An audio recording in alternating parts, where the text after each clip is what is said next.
Welcome today. This is the first of 6 lectures that will be given on opiate use disorder. The first lecture is one that is very fundamental, and hopefully we will build upon the knowledge that we've gained today.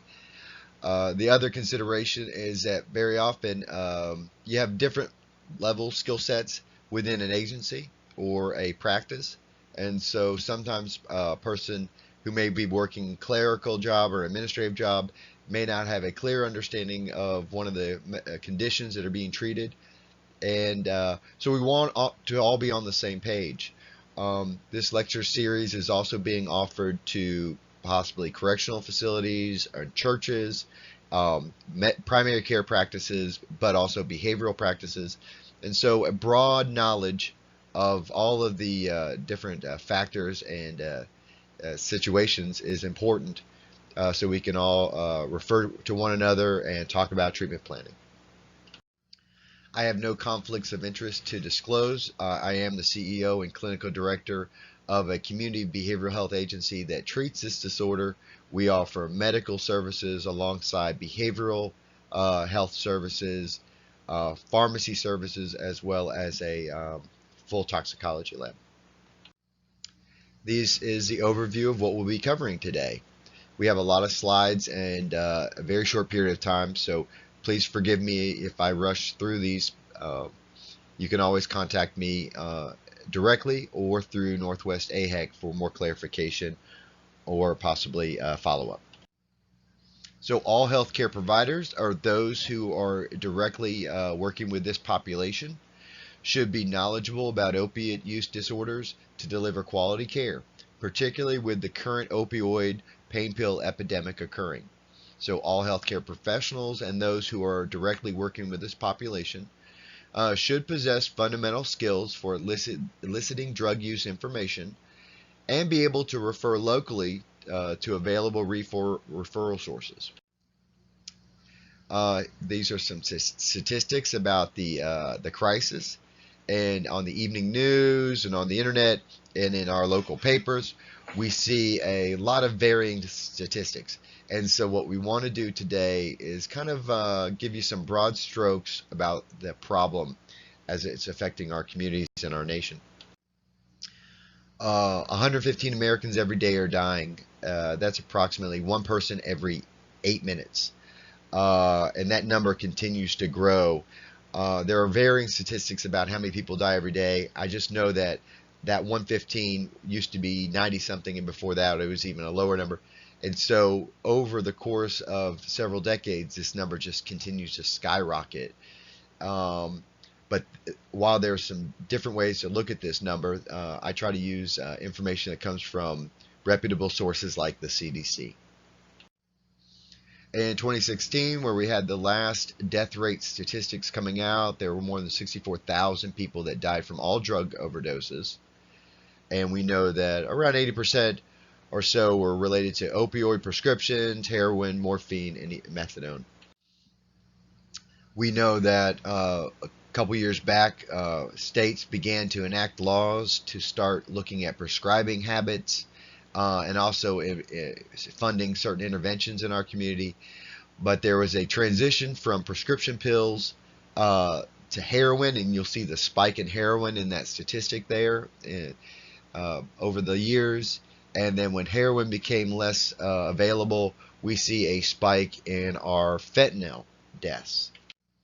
Over the last 3 years, between 2014, 2015, and 2016, we know that the death rate from fentanyl went up 540%. So a huge skyrocket.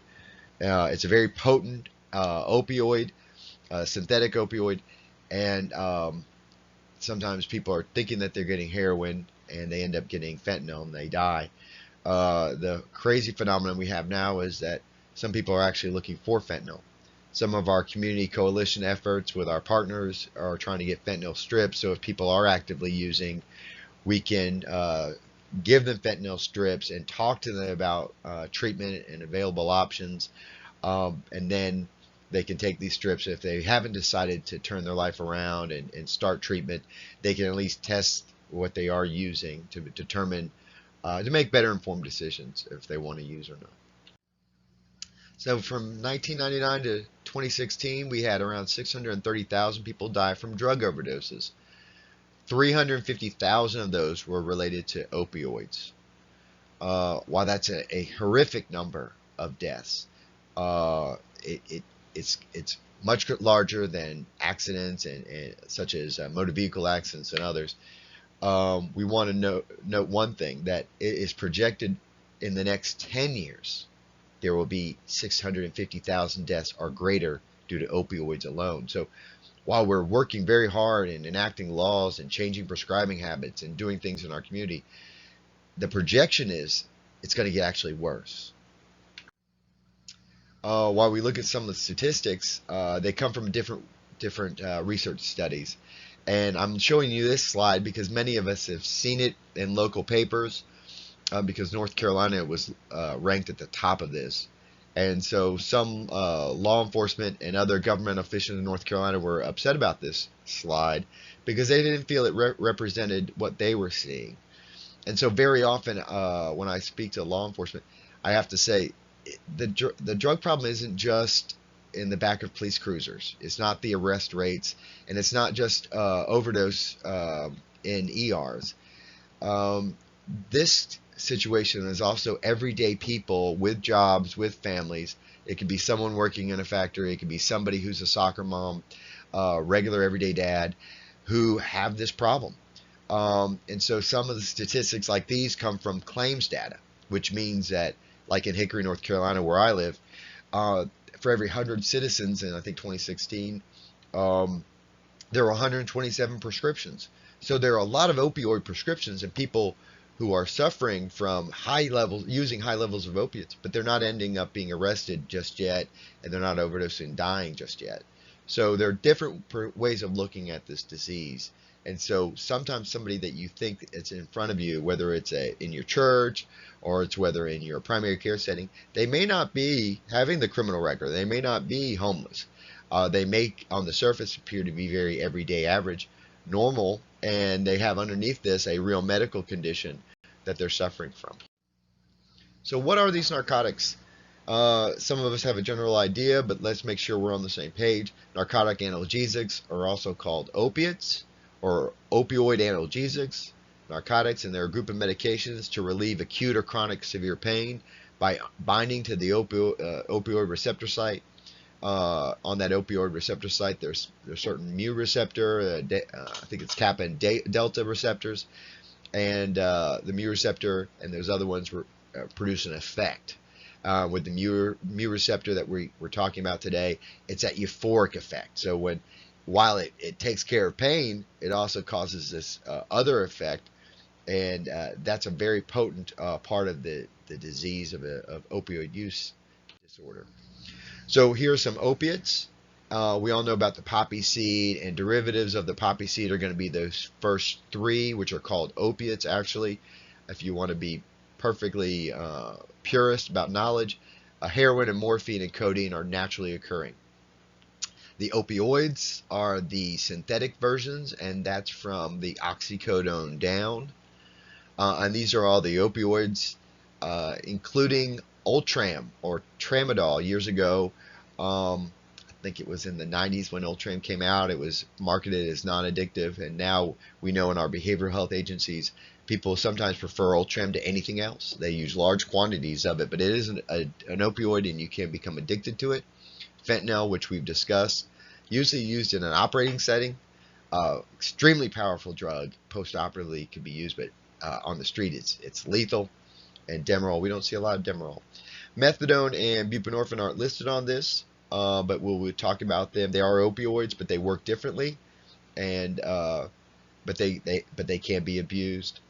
But we will talk about them a little bit more under medication-assisted treatment. One of the biggest challenges I have when I talk to community groups or when I talk to family members, and even when I do an assessment with a patient who has opiate use disorder, is trying to convince that it is not a moral failing, but a disease. And that's very challenging because this disease that we have will often affect people's decision making. So they're not able to make the good choices in their life that they would expect that they would make around parenting, around employment, around how they spend their money. And so it's very difficult in the beginning to acknowledge that it is a disease. It's not a moral failing. And another particular challenge is the fact that we arrest and have for decades arrested people for this, where we don't arrest people for diabetes. But we can compare the two in a lot of ways. It's a symptomatology that's challenging. People do so many awful things to get the drugs. But we'll look a little bit more about the brain function and to describe how that happens. So what is addiction? Addiction was formerly, this disease that we're talking about was formerly referred to as addiction, and then it was called chemical dependencies.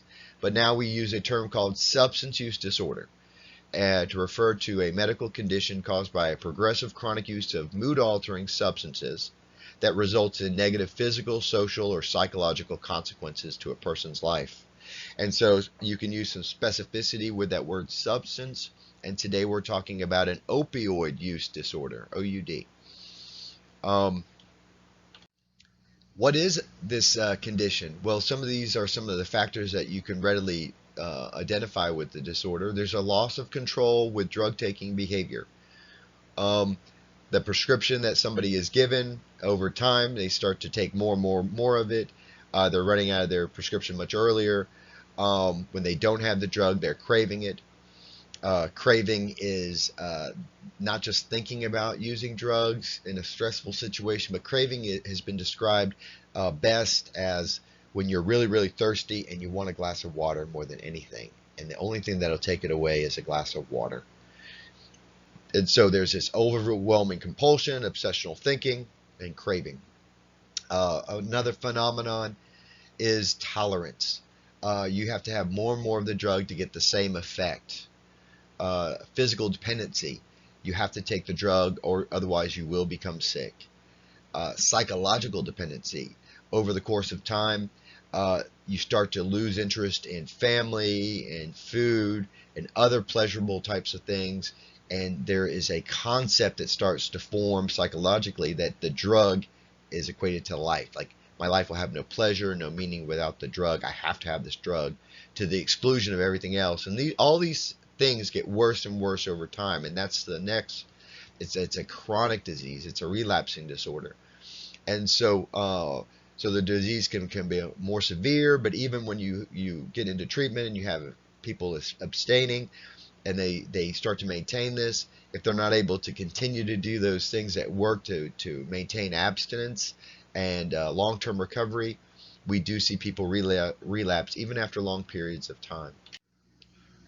We want to talk just briefly about the brain and why this is an actual medical condition. Now, we could talk about an hour just about the neurophysiology and neurochemistry of the brain, but I just want to give you some broad strokes specifically about these pathways. And so most of our normal decision making, if you look at the picture of the brain, occurs at the frontal cortex, the prefrontal cortex. That's where the complex decisions are taking place and higher functioning. What happens if you look inside? There's the midbrain. This is a much more primitive part of our brain that is driven and drives actually the disease of addiction. Why does the functioning go for the addict go from the prefrontal cortex and the cortex decision making down to the midbrain? And it has to do with the right end of the slide. You'll see these synapses, these synaptic clefts, and you'll see the neurotransmitter dopamine as well as other dopamines are going to be related there, but specifically dopamine is affected. Some very important types of activities like food and family relations and music, sexual relations, will increase dopamine levels. And so as a species, we find that, to propagate the species and to continue to be healthy and continuation of our species, there's a reinforcement, there's a neural reinforcement of certain types of activities. When we get into opioids specifically, but other drugs as well, opioids have a huge rush of this neurotransmitter dopamine into that synaptic cleft. When it binds to that opioid receptor site, the mu receptor is affected, and you get this huge euphoric feeling. And other types of activities don't have any real effect anymore. The body starts to auto-regulate and starts to not have any real dopamine rush for those other activities. So really, the person who's addicted really only finds pleasure and enjoyment from these activities, the use of drugs. And there's some changing that also takes place where the drugs now represent life and importance and pleasure. And so during the course of the disease, as the severity of the disease continues, you'll see a transition. So the thinking and the reasoning and the decision making no longer happens in the frontal cortex. It happens in the midbrain, which is driven by pleasure. And that describes some of the behavior. The other interesting fact that we want to look at is that the addict brain is not like other person's brains. On a functional MRI, which is an MRI which you see movement, when the use of drugs takes place with an addict or alcohol with an addict, you'll see the functional MRI will light up. But there's a different effect with the normal human being. The normal brain does not react that way. And just like with allergies to peanuts and other allergies, this is very different. The brain is very different for the person who has an abnormal reaction. So there is a genetic predisposition, but also you can create an addict. One can be affected by environmental and possibly biological, like medications over long periods of time. Very often. The opiate use disorder criteria. We're going to look at the DSM-V criteria here. 2 to 3 of these criteria, and you have this in your handouts today, will relate to mild substance use disorder. If you meet 4 or 5 of these and you get a yes, they move up to moderate, and 6 to 7 is going to be severe. On the DSM-V criteria that I gave you, it covers alcohol as well as opioids. Cocaine and meth are listed both under stimulants. And so some of the questions are broad questions. Are you taking the drug more and more than you intended to, in larger amounts than you intended to? Or do you want to cut down or stop it, you weren't able to? Or are you spending a lot of time thinking about or obtaining the drugs when you don't have them? Or is there a craving or strong desire to use? And then it moves over into some real physical questions about tolerance. Are you having to take the drug more in larger and larger quantities to get the same effect? Or when you don't have the drug, do you have some of these withdrawal symptoms, these very hard physical symptoms like pain, muscle aches, diarrhea, sweating, fatigue? And actually the withdrawal is what makes it hard for people to really adhere to abstinence, and where the medication does come in to help in treatment for this disorder. So you'll have opiate abuse. Some of the symptoms that you're going to see are readily available. Maybe if you're able to look in the eye, the pupils are constricted. They'll be using long sleeves in the summertime to cover those needle marks in the antecubital area, the crook of the arm. There'll be some scratching, particularly the nose or the face, and it's kind of an unusual type of scratching. Some poor coordination, or even nodding off to sleep. You might notice somebody going to the bathroom frequently, and they're coming back from the bathroom with a burst of energy. There is an effect with many opiate use disorder patients. When they use opiates, they have a burst of energy. An inexplicable need for money all the time. Inexplicable need to go away and do something. So long hours away from family and friends. Isolation more and more. Irritability, particularly when they don't have the drug. So some of the harder to detect physical findings. Sometimes it's hard to look in someone's eyes if they particularly don't want to look you in the eye, and so to look for that constriction of the pupil. Low blood pressure or a slow heart rate can be seen. Overdose can lead to respiratory depression or extreme lethargy. There might be a sternal rub that can they're not able to wake up, and so that means that the oxygenation in the blood is starting to fall, the CO2 is starting to rise, and they may be drifting off into a coma. We'll talk about using rescue Narcan in situations like this and calling 911. Some of the other complications you might see from drug use are long-term, like HIV and hepatitis. Endocarditis is using injections, using needles, and getting bacteria into the bloodstream, and it seeds in the heart, and people can quickly die from endocarditis. And then even in treatment, you'll see in opiate use disorder or the treatment of opiate use disorder with some medications, you'll have constipation, and then you might end up with liver or kidney disease as well. Many people will talk about how frustrating it is when they know somebody that's addicted, and they'll say they won't change.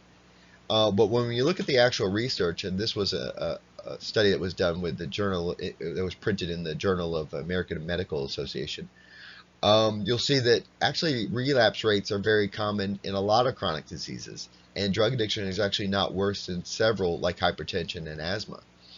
And so when we look at chronic illnesses, we should expect that over the course of time you might have some relapse rates. And so just like with drug addiction, you might need some behavioral interventions as well as some medications. You generally see that with the other conditions as well. Hypertension and asthma, you may need to quit smoking. You may need, with diabetes and hypertension, to change your diet and increase your exercise. And sometimes it's hard to maintain some of these behavioral things. And with all these conditions, you may need medication for the best treatment outcomes. So don't think it's hopeless. We do see amazing turnaround with people with drug addiction and long-term success rates with maintenance of certain types of interventions. So in your setting, you might have the opportunity to screen for certain people in a primary care setting. If you look at CMS guidelines, everyone deserves a screening. And there is a model that you can follow for screening, a brief intervention in your own setting, and possibly referral to a higher level of care by a specialized treatment provider. And so I've given you some of the diagnostic tools in your handouts today. I put the audit for alcohol and the drugs on the same. And I've also included the DSM-V, which we've already talked about. The NIDA is a much more involved test, and it even includes alcohol. And the CAGE is a much more brief test that you might use. And there's a CAGE modified that's very brief as well. So I just wanted to talk to you some about the appropriate screening tools.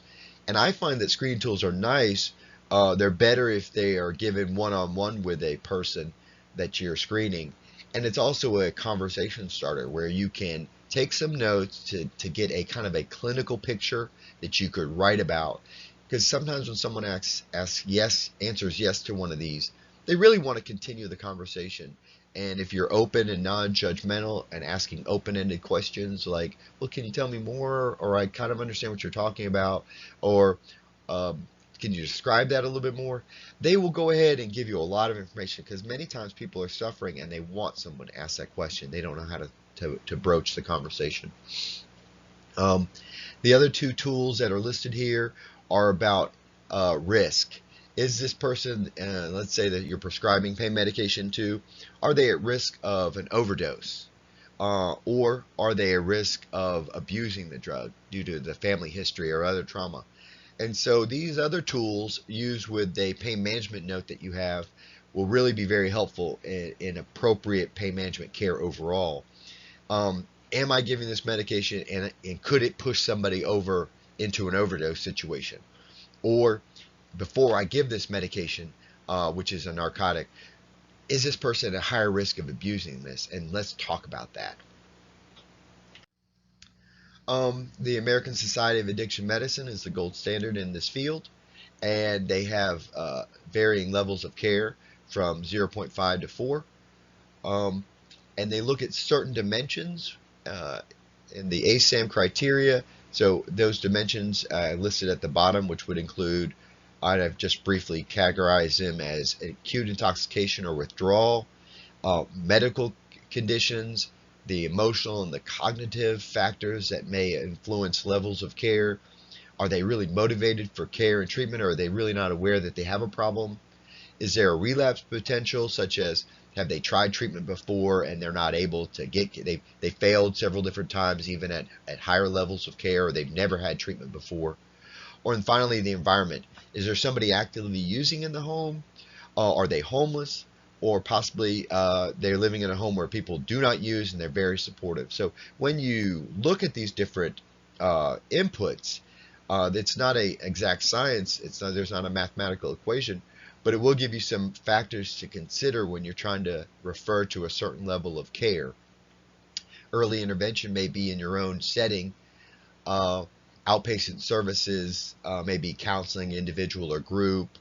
Um, and then you may have higher levels of care that require intensive outpatient, like 3 days a week or 5 days a week care for several hours each day, to the very highest level of care that you'll see there, which is medical detox, medically managed to come off of maybe opioids along with benzodiazepines or alcohol.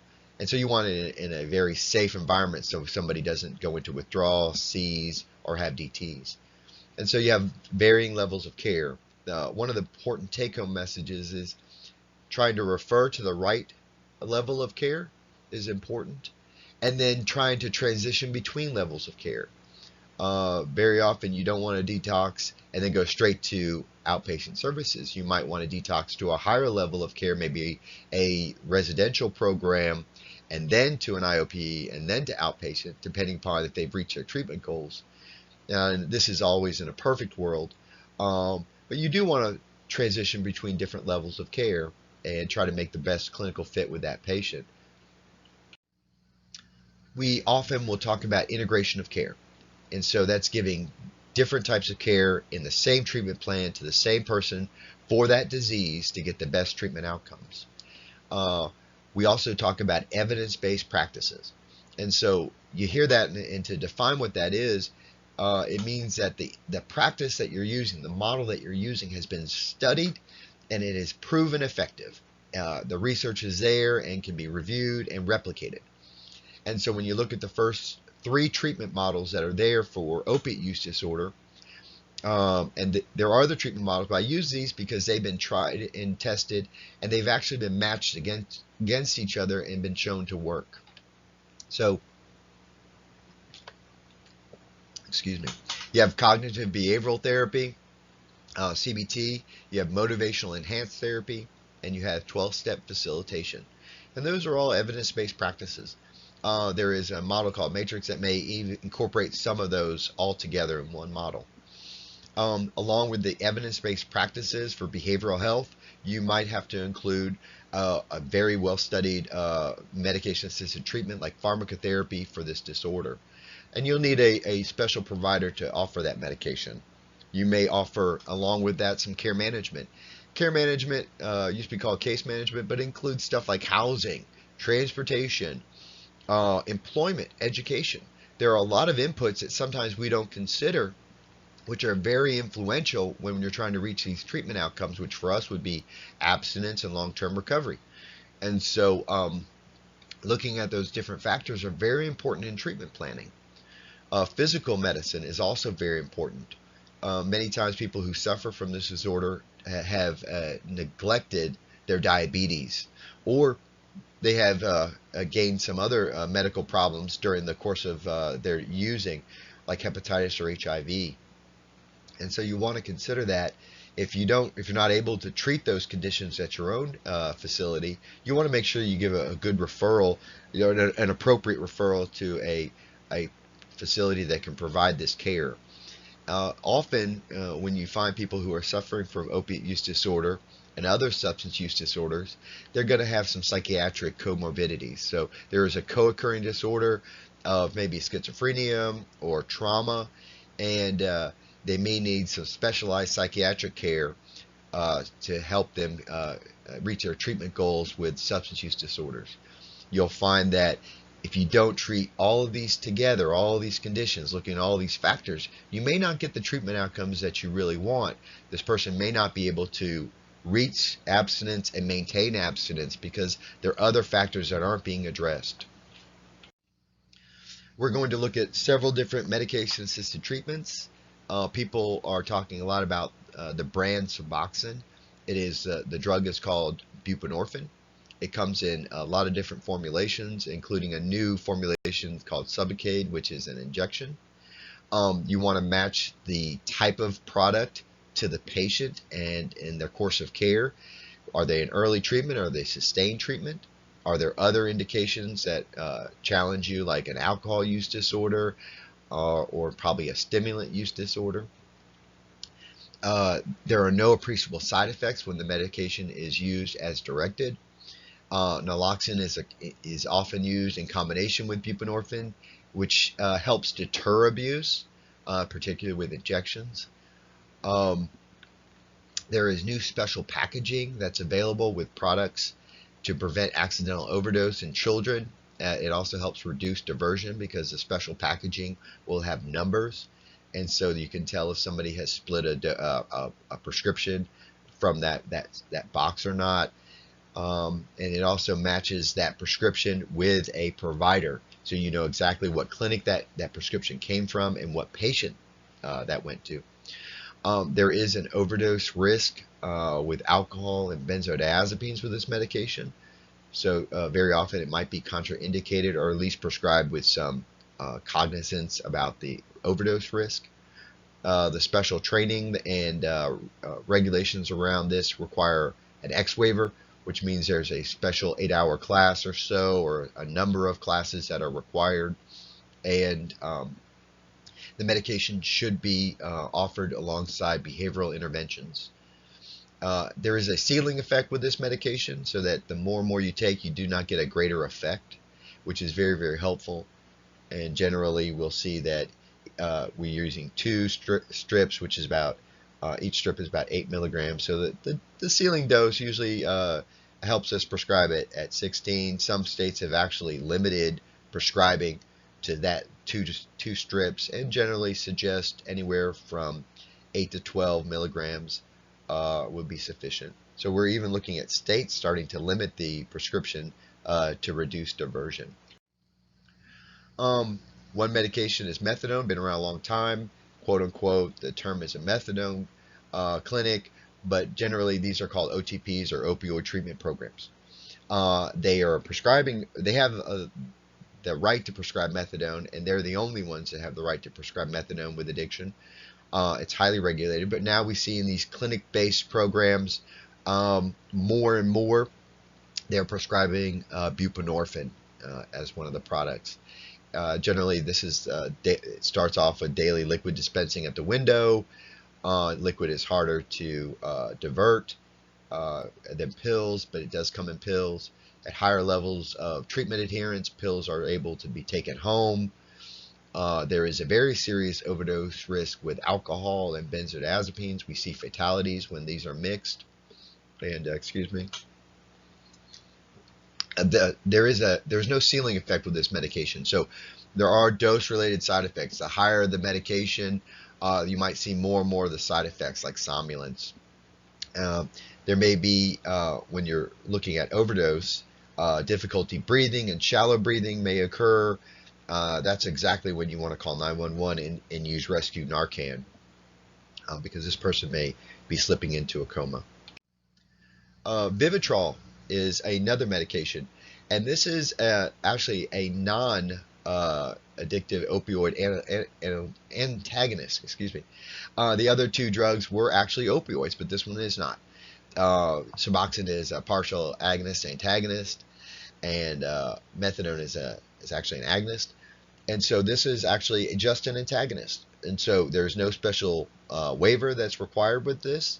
It can be office-based and started. After 7 to 10 days of detox, you cannot give this medication if somebody has opioids on board, because it will cause a withdrawal. It can be given with a daily pill or a monthly injection. With the other 2 medications, if a patient is transitioning over to the injection of Vivitrol, you want a longer detox period, because those drugs have longer half-lives, but you can do a Narcan challenge to determine if it's safe. And this has also been shown to be a helpful adjunct with alcohol use disorder. It decreases, it has been shown in some persons to decrease heavy drinking and the pleasure of drinking. So you have 3 different medications here that could be used. You want to match that to the right patient. I tell you about these not just because you might be prescribing them, but when you deal with a patient or a person suffering from this disorder that's on these medications, You can refer back to this, and you could evaluate, help work with the provider and coordinate care to see that these persons stay on these medications if need be. There are a number of different licensed behavioral experts in this field, and some of these are going to be providing the behavioral component of the treatment. And so there's an alphabet soup I'm going to give you right now. And LCAS, I put at the top. These are addiction specialists that specify, that actually specialize in this disorder. Like the other counselors here, they're all master's level providers or higher. You have licensed clinical social workers, licensed professional counselors. You have licensed marriage and family therapists. You may have a psychologist or a master's level psychological associate, and you even have practicing pastoral counselors. And so these can be credentialed with insurance companies. They work at different facilities offering that counseling. And you generally do want to send, when it comes to a referral, send your person that's affected to a counselor that has some training with addiction. They're also certified substance abuse counselors. These may not be master's level counselors, but they also provide some care, and they can be hired in different treatment settings to offer some initial assessments and screenings, as well as some counseling.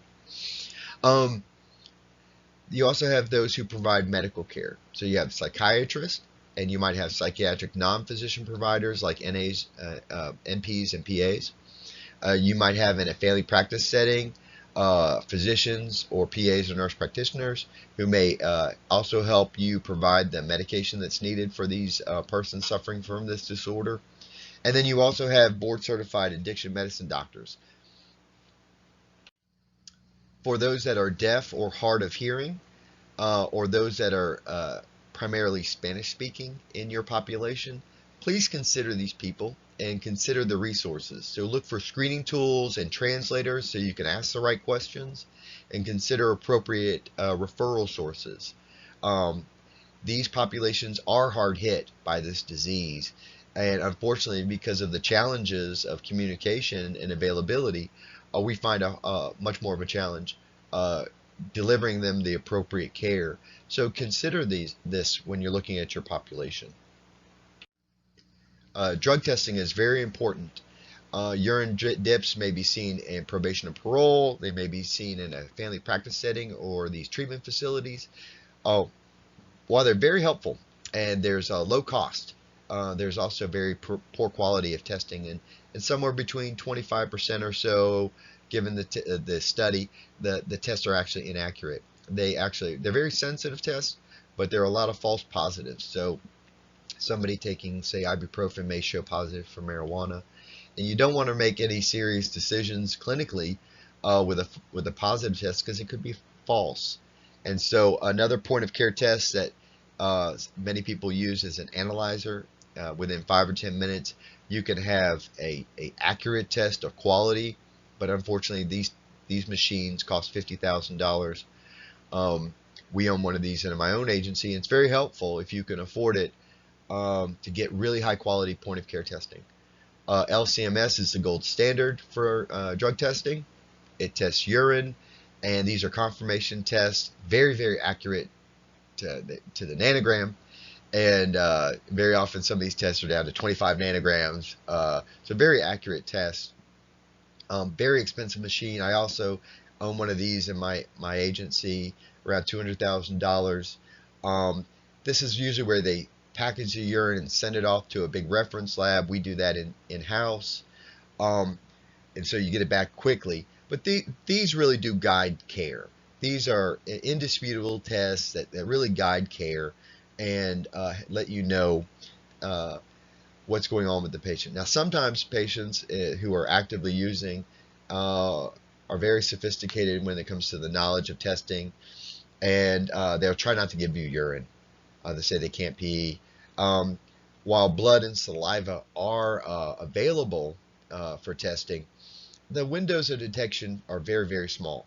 The drug goes into the bloodstream and saliva very quickly, then comes out because of the kidneys and the liver. And so that's why urine is such a better test. It's a much longer window of opportunity to detect recurrent use of drugs. While hair and nails testing is available, and there's a very long window, this may not be very useful in some treatment settings, but would be probably very useful in long-term monitoring. That would be like probation parole or a treatment monitoring program for healthcare professionals or lawyers. And so I just want to give you an overview of testing. There is a controlled substance reporting system. It was suggested years ago, and now it's required to be used by pharmacists and providers. There are very narrow exceptions for not using the system, and this is a system where those who have access to it because of the nature of their work are able to see where prescriptions are being filled and with what regularity and to whom are these providers. And what's really wonderful now is that not only are people using it, it's now crossing state lines, because very often patients or those people who actually were getting prescriptions for illicit means, like dealing or selling these drugs, would go across state lines. And now we can go across state lines and look at how the prescriptions are being filled elsewhere. We talked some about the community intervention of rescue Narcan or naloxone. In North Carolina, you can go into any pharmacy and get the prescription. You do not need a physical prescription to get it. Community coalitions and their partners are giving this out. The local MCO has given it to agencies to give out. We give it out at our facilities. And particularly with families that have active users in the home, or when you're around other friends that are, somehow you might be working with people that use. The importance of this is it will immediately reverse the effects of the opioid. People will go into immediate withdrawal, sometimes violently so, rapidly, but it does dissipate quickly. So when you use this medication, you do not dial 911. So you come across somebody who is somnolent or lethargic, they're not able to be aroused, you can use this medication safely, even if it wasn't an opiate. It may not work if it's a benzodiazepine or if it's a diabetic coma that they're falling into because of ketoacidosis, but you could inject them anyway, and it would be safe, and you want to dial 911. So they are available now, and they have been shown by research to work in communities to reverse the effects, save lives, and in many communities now, that is the initiation of trying to get that person into treatment. They have teams that will go there immediately and try to talk these persons who are suffering from the disease and almost died from overdose to get them into treatment. If there are drugs available immediately in the area, people that are using with this person, calling 911 and using this, they will not be prosecuted for any drugs that are immediately available for use at that environment. So people aren't going to go there and be arrested. So it is very safe to tell your patients who have decided not to stop using that it's still very safe to use this medication and to call 911 to save their friend. Project Lazarus is a community coalition that is statewide and is formed county by county. In your county, you may not have a Project Lazarus per se, but another community coalition. Generally, Project Lazarus was the organization that actually seeded that money to start your organization. And now there are actually in 35 different states Project Lazarus, and the organization and its executive members are working at the state and federal level across the country to employ certain interventions in communities that have been shown and proven by research to make a difference. As you see on this model, addiction treatment is just one small component of a lot of other components to make a difference when it comes to drug and alcohol abuse, specifically opioid overdose deaths, and reducing the sequela or the consequences of use. Harm reduction is needle exchanges and rescue Narcan, prevention and awareness in the community, provider education about how to appropriately prescribe to pain management patients, diversion control, some of these things that we've been talking about, pill takebacks, which you've seen in your community are part of this process, and even supporting patients that have pain the appropriate way. So I did have to run through that pretty quickly, and I apologize. There's a lot of material, and I thank you for listening. These are the references. You took a multiple choice test in the beginning, and you'll take another one now. I hope you've gained some fundamental knowledge. Reach out to Northwest AHEC. Talk to your facilitator now if you have any questions, or reach out to me directly. If you have some time and you're still enjoying your lunch, or if this is a breakfast, enjoy your breakfast, you can read the case study that I'm going to give you, or and answer it, even if you're not yourself in a primary care setting, or you can go ahead and create your own case study. How would you best develop some of these in your own practice? How would you use some of these detection tools, these assessment tools? How would you evaluate the disease or refer? Or would you consider hiring a substance abuse counselor, or partnering with somebody who's a licensed clinician to come in once a week to help you with this work? The other interesting idea, if you want to take those assessment tools that I gave you and give them to each other, or do them in small groups to kind of get an idea of what they're like. And actually, you might say to yourself, let's try a program where we could use this. Let's work with somebody in this field to get this going in our own program. So thank you for listening. I hope you enjoy the rest of the lecture series, and this is a case study.